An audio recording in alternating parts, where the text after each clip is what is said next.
Greetings, my name is Julie and I am 42 years old. Reflecting on a particularly challenging period in my life, it all started when I decided to end my marriage to Thomas. It became painfully evident that we were simply not right for each other. Thomas's behavior, often childish and immature, frayed my nerves. The thought of being tied to him for life felt more like a punishment than a partnership. But the troubles in my marriage weren't solely caused by Thomas. His mother, Martha, significantly contributed to my distress. From the outset, she made it clear that I would never meet her lofty standards for her son. Her relentless criticisms and subtle undermining eroded my confidence, making me feel like an outsider in my own home. I recall numerous occasions when Thomas's lack of maturity combined with Martha's meddling turned our relationship into turmoil. There were evenings I returned home from work longing for tranquility, only to find Thomas lost in his video games, completely ignoring both me and our shared responsibilities. Any attempt to discuss my frustrations was met with indifference. "I've had a tough day, Thomas. Could you help out with some chores?" His typical response was dismissive. "Later, I'm in the middle of this game." The disregard wasn't limited to daily responsibilities. He even forgot our anniversary, downplaying it when confronted. "It's just a date, we can celebrate some other time," he said nonchalantly. Another time, he invited his overbearing mother over without telling me, hoping for a peaceful weekend that instead turned into an unwanted family visit. "She's my mom, Julie. She can come whenever she wants, don't be uptight." And when it came to financial planning, discussing any form of budgeting or savings with Thomas was akin to talking to a child. "You worry too much. Let's just enjoy our money. We'll figure it out later," he'd argue. These examples merely scratched the surface of the deep-seated issues in our marriage, where my concerns were routinely ignored and my feelings continually invalidated. My needs were routinely disregarded in our marriage, making it painfully obvious that Thomas's immaturity and lack of concern were hurdles too high to overcome. During family gatherings, Martha found joy in diminishing me. She never missed a chance to criticize my appearance, my career, and even my culinary efforts in front of everyone, delighting in the discomfort she caused. For instance, one evening after I had spent hours cooking, I hoped for some appreciation. "Martha, I spent hours preparing this meal for the family. I hope you enjoy it." Her reply was sharp. "Well, let's see if it's even edible. I can't trust your cooking," she scoffed. Another time, I was excited about a new dress for an event. "Martha, I found this beautiful dress that I think would look great on me." Her response was cutting. "Oh, sweetie, that dress is far too revealing for someone your age. You don't want to embarrass yourself, do you?" Her barbs didn't stop there. When I tried to assert my parenting style, she was dismissive. "Martha, I would appreciate it if you didn't criticize my parenting decisions. I know what's best for my children." She retorted, "Clearly you don't, or you wouldn't be making such foolish choices. Honestly, what is wrong with you?" When I shared my efforts to lead a healthier lifestyle, hoping for support, she belittled them. "Oh, please, you're wasting your time with all that exercise and dieting. You'll never look as good as me." And her justification was blunt whenever I requested her to stop making snide remarks about me to others. "I'm just telling the truth, dear. People should know what they're dealing with when it comes to you." Martha's constant belittlements and disparaging remarks were a perpetual source of stress and deeply impacted any positive aspects of my relationship with Thomas. The breaking point was realizing I deserved more than this toxic dynamic. I made the difficult but necessary decision to file for divorce, seeking liberation from the relentless emotional turmoil. In court, I laid bare the irreconcilable differences and the negative impact of this marriage on my well-being. As the proceedings concluded and I began to feel the burden lift, Martha, my ex-mother-in-law, could hardly hide her pleasure.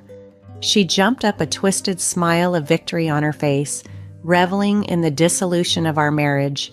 Her delight in my moment of supposed defeat was as blatant as it was unsettling.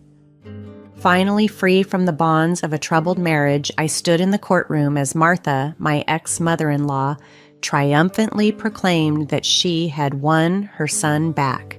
"I've won! I finally won!" Her declaration, soaked in delight, hung heavily in the air. A surge of anger and indignation washed over me. How could she relish in my pain, celebrating the end of my marriage as her victory? I couldn't hold back my fury. With my voice steeped in contempt, I confronted her, exposing her as the miserable and pathetic person she was. But instead of faltering under the harshness of my words, Martha only laughed. Her laughter, cold and mocking, echoed through the courtroom, a cruel soundtrack to the close of a chapter that had brought me nothing but distress. It was a stark reminder that some people relish in the downfall of others, their joy twisted by their bitterness. Her laughter only fueled my resolve to move beyond the toxicity that had ensnared me. As I walked out of that courtroom, leaving behind the ruins of a failed marriage and a toxic relationship, I pledged to reclaim my life and pursue the happiness that had long eluded me. Martha's mocking joy underscored the battles I had endured and the inner strength I had discovered. No longer would I let the judgment of others or the cruelty of those determined to belittle me define my worth. I was determined to rise above the bitterness, to embrace the freedom that lay before me. With each step, I embarked on a journey of self-discovery and healing, intent on building a life that reflected my true value and worth. The road ahead was filled with uncertainty, but I approached it with unwavering resolve. The path to happiness might not be straightforward, but the struggles and hardships I had faced had forged a resilience within me. It was time to leave the drama, the toxicity, and the emotional scars behind and step into a future brimming with hope, self-love, and the promise of a brighter tomorrow.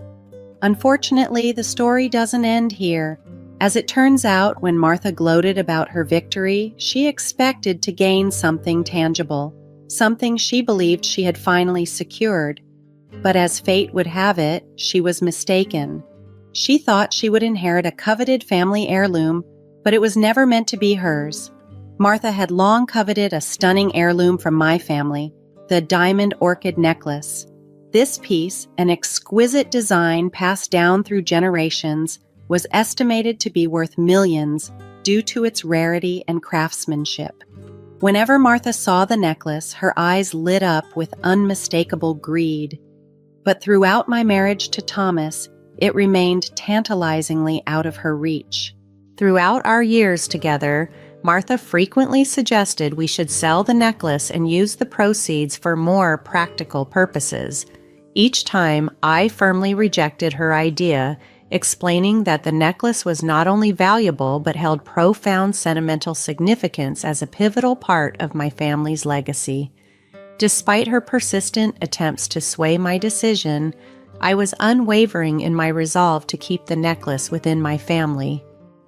After the divorce was finalized, Martha harbored the expectation that she might somehow gain from the necklace's value, believing she could claim a share that would satisfy her materialistic desires. However, she was unaware of the plans I had in mind. A month had passed since the divorce when, unexpectedly, I heard a familiar knock at my door. Opening it, I found Martha, her face streaked with tears, her voice trembling.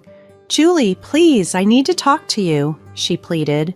Despite my mixed feelings, curiosity tinged with a reluctant sympathy, I let her in from the cold. Once settled in the living room, I encouraged her to share what was on her mind.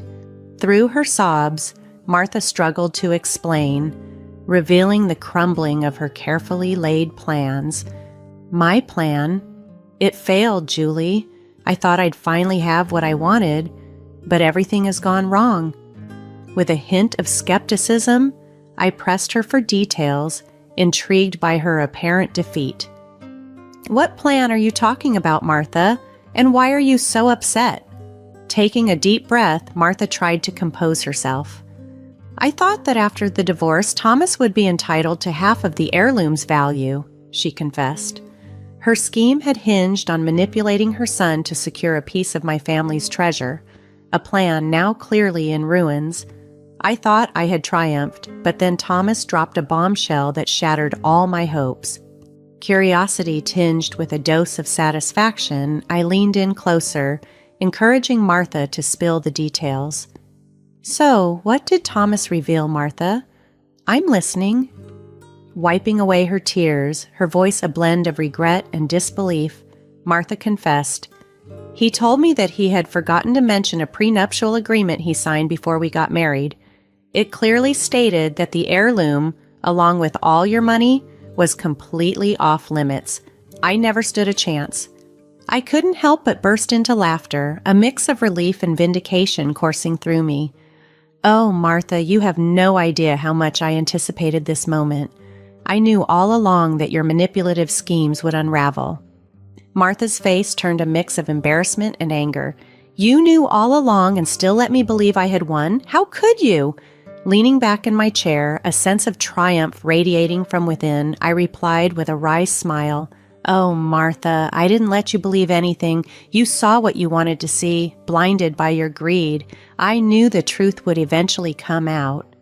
As the reality of her folly sank in, Martha's tears morphed into a mix of frustration and regret. She had played her hand, and it had failed spectacularly, leaving her with nothing. I can't believe you signed that prenup, Julie. I was hoping to at least get some of your money after the divorce. Martha, I signed the prenup exactly for situations like this. I anticipated a time when someone might try to take what's rightfully mine. You were never really about being a good wife, were you? How could you do this? This isn't about being a good wife, Martha. It's about protecting myself and my assets from manipulative people like you. I had the foresight to secure my future, I explained, unapologetic. But I need the money, Julie. I'm desperate, Martha pleaded, her desperation evident. That's not my problem, Martha.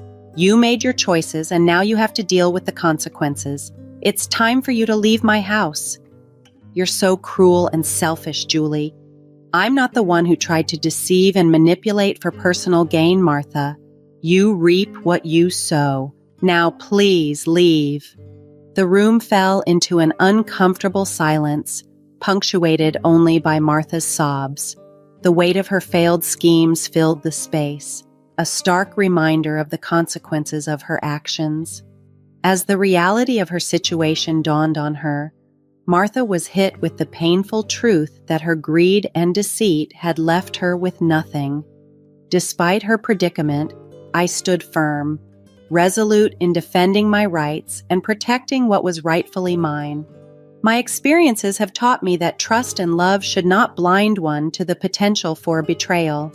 As Martha prepared to leave, her expression was a blend of anger and resignation, the bitterness of her choices hanging heavy in the air. With a resentful tone, she spat out, "Heartless! You call me heartless, Martha? Reflect on how you've treated me throughout my marriage to Thomas. You were the one who was vindictive, cruel, and manipulative," I retorted. "You're exaggerating, Julie. I never treated you badly," she claimed defensively. "Oh, really? Shall I remind you how you purposefully excluded me from family events, belittled my achievements, and spread rumors about me? You seem to relish my distress. I did no such thing. You're just trying to paint me as the villain," Martha protested. "Enough of your lies and manipulation. Leave my house now or I will call the police," I declared, giving her an ultimatum. "Please, Julie, just give me some money. I need it," she pleaded desperately. "You have 50 seconds to leave my property. This is your last chance," I insisted firmly. "You can't do this to me, Julie. I'm family." "Family doesn't treat each other the way you've treated me. Good riddance, Martha." As the seconds ticked down, Martha's face was a mixture of anger, disbelief, and defeat.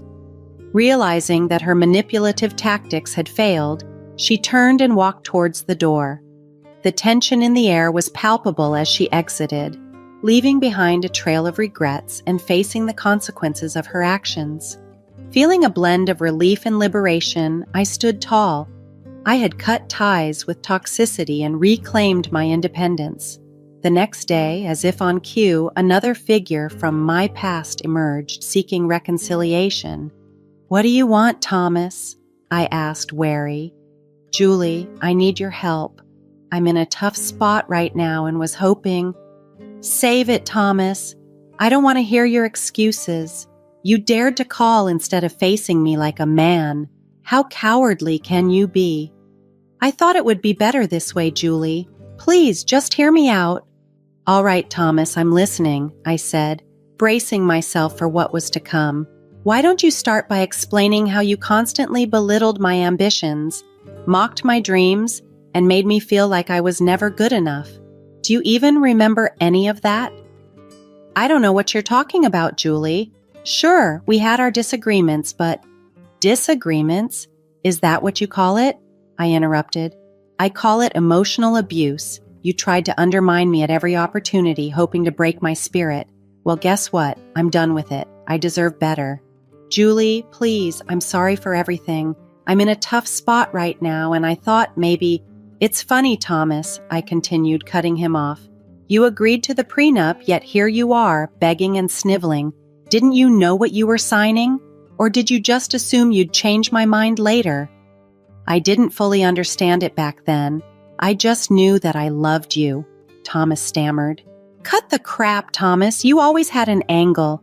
Now you're out of options," I said sharply. "Julie, I don't know what to say. Yeah, I figured as much. You've always been at a loss for words when it matters. Listen to me, Thomas. This is the last time I'll say this. If you try to contact me again, I will get a restraining order. Do you understand?" "But Julie—" "No, Thomas, it's over. Goodbye." With that, I hung up the phone and proceeded to delete his number. I was finally free from both him and Martha, and the relief was palpable. As I sat reflecting on the journey I've traveled since the end of my tumultuous marriage, a profound sense of contentment washed over me. I found myself in a far better place, both mentally and emotionally. It felt as if a heavy weight had been lifted off my shoulders, and I could breathe freely again. Life had taken some unexpected turns, but now I found myself relishing the joys and pleasures it had to offer. Embracing my newfound independence, I ventured back into the dating world. Meeting new people and experiencing the excitement of romantic connections was exhilarating. Throughout it all, I learned to value my worth and never settle for anything less than the love and respect I deserved. In addition to the thrill of new relationships, I found solace and empowerment in sharing my story. The journey I endured during my marriage inspired me to write a book, a memoir recounting the trials and tribulations of my past. It is a testament to the strength I discovered within myself, a story of overcoming adversity and finding empowerment in the aftermath of a challenging life chapter. I've unearthed a profound strength within myself, a beacon of hope that I'm compelled to share with others who have walked similar rugged paths. My writing endeavors to highlight the critical importance of self-love and the boldness necessary to escape the clutches of damaging relationships. As I move forward, the distant rumblings of discontent from my ex-husband and former mother-in-law reach me. Their envy unmistakable as they observe my blossoming success and well-being from afar. Their miscalculation of my inner fortitude has left them to contend with the repercussions of their actions. As I've put distance between their toxicity and my new life, their efforts to sully my reputation persist. Martha and Thomas have launched futile attempts to discredit me, aiming to bring me down to their level of despair. Yet I remain unshaken and undeterred. Firm in my resolve, I am taking legal action to counter their defamatory statements. Their provocations serve only to fuel my resolve to see justice done. This new chapter of my life is steeped in gratitude for the resilience I've discovered within and the solid support system surrounding me. Encircled by friends and family who uplift and inspire, they have cheered on my transformation and motivated me to continue reaching for greater heights. From the ruins of a shattered marriage, I have emerged not only unscathed but fortified, enlightened about my worth, and more determined than ever to live freely and fully. This journey, though fraught with challenges, has catapulted me into a realm of self-empowerment and authenticity. My life's narrative is no longer defined by the shadows of pain, but illuminated by the triumphs of overcoming and thriving. Having moved past the darkness, I now bask in the light of promising new beginnings. As I pen the ongoing chapters of my life, I approach each page with renewed purpose, seizing the happiness that had previously eluded me. Every word I craft is a step toward reclaiming my voice, my power, and my essence. My quest for revenge was never about stooping to their level, but about ascending beyond, showcasing the robustness and elegance inherent in my spirit. I am Julie, reborn from adversity, like a phoenix rising from the ashes, ready to soar to unprecedented heights, leaving the remnants of my past well behind in the dust.